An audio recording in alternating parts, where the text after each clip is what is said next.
জুলাই গণহত্যায় হাসিনা সহ গুরুত্বপূর্ণ অনেকের ডিজিটাল তথ্য প্রমাণ প্রসিকিউশনে যাচাইয়ের নির্দেশ ট্রাইব্যুনালের।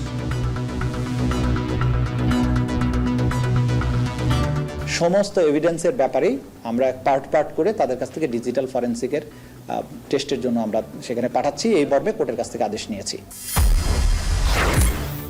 প্রভাব খাটিয়ে পূর্বাচলে প্লট নেয়ার অভিযোগে রেহানা ও তার ছেলে মেয়ের নামে দুদকের ৩ মামলা, আসামি শেখ হাসিনাও।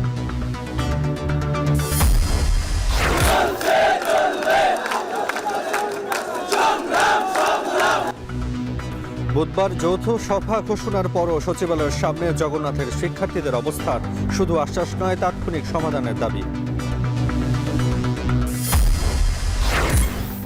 এবং জাহাঙ্গীরনগরের ছাত্র সংসদ নির্বাচনের তফসিল ১ ফেব্রুয়ারি। জানুয়ারিতেই ডাকসু নির্বাচনের রোডম্যাপ চায় ছাত্র শিবির।